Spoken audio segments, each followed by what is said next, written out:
Mari Itoophiyaa ulaa galaanaa dhimma gargaaramuu jalqabdee sadarkaa fooyya'aa jiraachuun dhagame. Itoophiyaan buufata doonii barbaratti gargaaramuuf Somaalilaand waliin marii gaggeessaa kan jirtu sadarkaa fooyya'aa jiraachuu ejensiin tajaajila oduu Itoophiyaa gabaasee jira.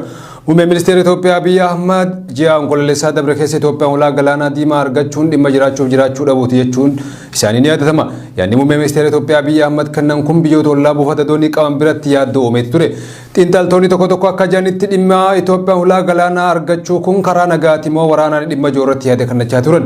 Kun haala kanaan jiru dhiyeenya kana Itoophiyaan ulaa galaanaa argachuuf akkaataa dandeessu irratti Somaalilaandii fi Keeniyaa waliin irra jiraachuun dhagameeti jira. Somaalilaand waggaa 30 dura Somaaliyaa irraa qanciittee hoggaa ta'u garuu gamtaa Afrikaatii fi dhaabbata biyyoota gamtoomaniitiin akka biyya walabaatti beekamtiin arganne ture. Ministeerri geejjibaa loojistiikii Itoophiyaa Dr. Alamuu Simee yaa'ii kaabinee muummicha ministeera Itoophiyaa Abiy Ahmad dursanitti himu ejensiin oduu Itoophiyaa gabaasee jira. Qondaalli biyyattii kun Itoophiyaan buufata doonii barbaraa akka filannoo dabalatatti itti gargaaramuuf mariin gaggeessitu sadarkaa fooyya'aa ga'uudha ibsan.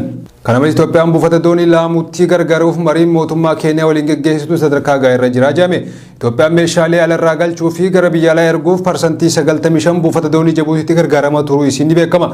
Muummeen ministeera Itoophiyaa Abiy Ahmad Itoophiyaan ulaa galaanaa argachuuf biyya ollaa irratti weerara gaggeessuuf fedhii akka hin qabne miseensota paarlaamaa biyyattiitti dubbatanii turan. Ulaa galaanaa argachuuf eenyumaa weeraruuf fedhii hin qabnu jechuunis dubbatanii turan. Itoophiyaan biyyoota ollaa kanneen akka Eertiraa, Somaaliyaa, Jibuutii fi Keeniyaa rasaasaan dhukaasuu hin barbaaddu jedhan. Dhimmi buufata doonii yeroo hundaa dhiphisa kan jedhan muummee ministeera Abiy Ahmad kun uummata miliyoona 120ti yoo rakkate yoo beelee yoomiyyuu hin danda'u ulaa galaanaa kana argachuuf waan dandeenyu hunda ni yaalla jedhaniiti turan. Buufataalee doonii Itoophiyaan itti fayyadamuuf carraa qabdu keessatti barbaraa eeranii turuun isaanii buufataalee doonii Itoophiyaan itti fayyadamuuf carraa qabdu keessatti barbaraa eeranii kan turan hoggaa ta'u kan biraa immoo waggaa 30 dura kan Itoophiyaa kan turan Asabii fi Mitsuwaa kaasan. Mariin ulaa galaanaa argachuuf jalqabdee jiraachuu ifatti dubbachuu baatanis waliigaltee biizinesii dhaabbata ta'een argachuu qabna jedhan. Awaardiin Irreechaa marsaa lamaffaa sadaasa 15 bara 2016 akka lakkoofsa Itoophiyaatti kan gaggeeffatamuun beekameeti jira. Kaayyoon awaardii Irreechaa guddina aadaa, duudhaa fi seenaa Oromoo akkasumas guddina sirna gadaa Oromoo keessatti namoota shoora qaban galateeffachuu irratti kan xiyyeeffate ta'uun beekamee jira. Sagantaan kun dhaabbata qindeessaa naafsin speeshaal eventii fi giddugala qo'annoo fi qorannoo Looret Tsaggaayee Gabramadiin waloon kan qophaa'e ta'uu koreen qindeessitu sagantichaa beeksisee jira. Ibsa kana kan kennan hooggantuu dhaabbata qindeessaa naafsin speeshaal eventii aadde Naasiim Madad Abbaa Duraa akka jedhanitti bara kana awaardiin gosoota 3 sirna gadaan namoota aarsaa kafalanii fi nageenyaa fi tola ooltummaa irratti hirmaataniif ni kennama jedhan. Sagantaan kun bakka hooggantoonni mootummaa olaanoo abbootii gadaa fi keessummoonni kabajaa argamanitti guyyaa 15 baatii 3ffaa bara 2016 akka lakkoofsa Itoophiyaa guyyaa sa'a 11 irraa eegalee mooraa ministeera raayyaa ittisa biyyaa waajjira Itaamaajoor Shuubii raayyaa ittisa biyyaa keessatti ni gaggeeffama jedhame.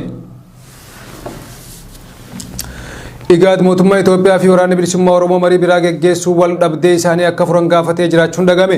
Igaad mootummaa Itoophiyaa fi waraanni bilisummaa Oromoo dheebuu nageenyaa uummataa guutuuf jecha marii nagaa jalqaban marsaa biraatii akka itti fufaniif gaafatee jira. Marii nagaa mootummaa Itoophiyaa fi waraana bilisummaa Oromoo jidduutti guyyootaaf Tanzaaniyaa magaalaa Daar es Salaamitti gaggeeffamaa ture waliigaltee malee xumuramuu qaamoleen lamaanuu ibsa baasaniin beeksisaniiti turan. Maricha Igaad Ameerikaa, Keeniyaa fi Noorwee qindeessuun deeggarsa gochaa akka turan ni beekama. Milkii marii kanaatiif faajoo fi haala mijeessuu kan ibsa Igaad adeemsa marii nagaa kamiyyuu keessatti yeroon ulfaataa fi walxaxaa oolchuun hin danda'amne ni mudata jee ibsa isaa kanaan qaamoleen marii kana keessatti hirmaatan hundinuu fedhii uummataa Itoophiyaaf jecha marii nagaa itti fufsiisuuf akka hojjetan gaafateeti jira. Barreessaa olaanaan Igaadii fi ministeerri dhimma alaa Itoophiyaa duraanii Dr. Warqinaa Gabayyoo qaamolee lamaan marii nagaa kana irratti hirmaatan galateeffachuun addatti bakka bu'oota Ameerikaa fi Noorwee marichaaf deeggarsa gochaa turan leellisaniiti jiran. Dr. Warqinaa Gabayyoo qaamolee lameen dhimmoota irratti osoo walii hin galiin hafan furachuuf marii marsaa biraa akka qopheessan abdiin qaban ibsa gama dhaabbata isaaniitiin kennaniin. Waldhabdee isaanii furuuf yaalii godhamu keessatti deeggarsa guutuu kennuuf qophii ta'uu isaanii ibsaniiti jiran. Gama biraatiinis ministeera deetaa ministeera nageenyaa Itoophiyaa kan ta'an obbo Taayyee Danda'a mariin nagaa mootummaa fi waraana bilisummaa Oromoo fashalaa'uun isaanitti gaddu ibsaniiti jiran. Obbo Taayyeen barreeffama fuula Facebook isaanii irratti qoodanii marichi akka hin milkoofne shirri jiraachuu akka malu akeekanii jiran. Shirri jiraatu shakkii hin qabu garuu abbaan shiraa eenyu amma waan isa galee fakkaataa wayita mariin deemaa turetti dibbee waraanaa tumuuf tolaaf hin turre jedhan obbo Taayyeen barruu isaanii kanan. marii nagaa marsaa jalqabaa fi marsaa lammaffaa Tanzaaniyaatti yeroo gaggeeffamaa turetti waraanni humnoota nageenya mootummaa fi obbo jidduutti hammaateeti ture. Oromiyaa bakkeewwan adda addaatti waraana qaamolee lamaan jidduutti gaggeeffamaa ture wal qabatee namoonni nagaa ajjeefamuunis beekamee jira. Malaamaltummaa fi rakkoo bulchiinsa gaarii biyyattii keessatti mul'atu ifatti qeequun kan beekaman hangaan mootummaa Obbo Taayyee Danda'a mariin fashalee jechuun salphaa fakkaata. Ammoo dubbii laayyoo miti warra hiree sabaa nyaatuuf cidhaa warra sabaaf dhukkubsatuuf garuu gadda guddaa hadhaawaa jiran. Naannoo Oromiyaa keessatti waggoottan 5 dabran keessattuu erga hidhattoonni waraana bilisummaa Oromoo mootummaa federaalaatiin wal dhabuudhaan bosonatti hafanii eegale naannicha keessatti namoonni hedduun ajjeefamuun gabaafamaati ture. Obbo Taayyeen qaama kam qeequu akka fedhan ifatti eeruu baatanis dubbiin isaanii uummanni ammaa nagaa barbaadu akka arganne eeraniiti jiran. Dhaabbileen sadii galmee jechoota seera afaan Oromoo jalqabaa qopheessuuf waliigaltee mallatteessuun dhagame. Inistituutii Haqaa fi Seeraa Federaalaa Yuunivarsiitii Finfinnee fi dhaabbanni Justice for All Itoophiyaa jedhamu waliigaltee galmee jechoota seera afaan Oromoo qopheessuuf isaan dandeessu walii mallatteessaniiti jiran. Waliigaltee kana Daayirektara olaanaa Inistituutii Haqaa fi Seeraa Federaalaa Ambaasaadar Daggifee Bulaa, Pireezidaantii eeggataa Dr. Saamu'eel Kifilee fi Pireezidaantii dhaabbata Justice for All Itoophiyaa Paaster Daani'eel Gabrasillaasee mallatteessaniiti jiran. Ambaasaadar Daggifee Bulaa akka ibsanitti galmee jechoota seera afaan Oromoo qopheessuu kan ogeeyyii damee seeraa keessa jiru jidduu garaagarummaa hiikaa jechoota uumamee seerri akka hin mayne taasisuuf ijan. Dabalataan hawaasni akka barbaacha gara dhaabbata dhimmichi ilaallututti deeman murtoo laatamuuf salphatti akka hubataniif taasisuuf ta'uu simaniiti jiran. Galmee jechoota waggoota 3 keessatti qophaa'ee xumuramuuf karoorfame kana qopheessuuf hayyoota seeraa afaanii fi kanneen biroo isaan ilaallatu akka itti hirmaatan kan eeran Ambaasaadar Daggifeen hojii kanaaf birrii miliyoona 10 ramaduu ibsaniiti jiran. Inistituutichi galmee jechoota Amaariffaa qopheessuun akka lakkoofsa Itoophiyaa bara 2013 waliigaltee mallatteessuu yaadachiisuun yeroo ammaa kana sadarkaa xumurra ga'uu fi ji'oo tokko booda hojiirra akka oolus eeraniiti jiran.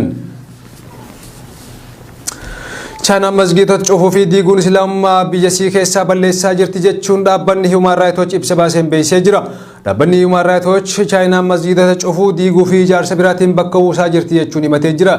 Tarkaanfiin hacuuccaa Chaayinaan fudhachaa jirtu kun qaama karoora tarsimoo biyyattiin amantii Islaamaa akka hin babal'ine dura dhaabbachuuf baafatteeti jedhe Human Rights Watch ibsa baaseen. Chaayinaa keessa musliimoonni lakkoofsaan miliyoona 20 ta'an kan jiran hoggaa ta'u biyyattiin amantii leellisuu baattus garuu kanaan mirga amantii ni eeddii jedhame. Haa ta'u malee Human Rights Watch ibsa baaseen yeroo dhiyoo hacuuccaa hamaan amantii fi amantoota irratti raawwatamaa jiraachuu ibsee jira. Dulli mootummaan Chaayinaa masgiidota cufuu diiguu fi waan biraatiin bakka buusuuf gaggeessaa jiru malaan amantii Islaamaa balleessuuf karoora baafamedha jedhe qondaalli Human Rights Watch Maaya Wang. Gabaasni kun musliimoota Ugaar kaaba Chaayinaa keessa jiraatan irratti hacuuccaan hammaachuun irra deddeebiin erga dhagaamee booda ba'uu isaati ture. Chaayinaan ammoo gama isiitiin himannaa kana haalteeti jirti. Chaayinaa keessa musliimoonni kaaba dhiyaa biyyattii kutaalee Xinjiang, Qinghai, Gansuu fi Ningxia keessa baay'inaan kan jiraatan hoggaa ta'u kutaa musliimoonni hedduminaan keessa jiraatan naannoo Ningxia ollaa Luuqeeyo keessatti masgiidota argaman 6 keessaa 3 irra miidhaan ga'ee jiraachuu gabaasni Human Rights Watch kun ni mul'isa. Minaaraa fi utubaan masgiidota kanaas balleeffamee jira jedhe gabaasni Human Rights Watch kun. Masgiidota hedduu keessaa minaaraa fi utubaawwan diigamuun kan Chaayinaan bakka buufamaa jiraachuu Human Rights Watch ragaa argachuu ibsee jira. Akka gabaasa Human Rights Watch kanatti erga bara 2020 as masjiidonni 1300 cufamuun beekameeti jira. Bulchiinsi Xi Jinping jalatti paartiin kooministii amantiin kamuu siyaasaa fi aadaa biyyattii fi aadaa akka deeggaru gaafata. Paartiin kun bara 2018 seera masgiidota to'atuu fi lakkoofsa masgiidota hir'isuu baasee turuun isaanii yaadatama.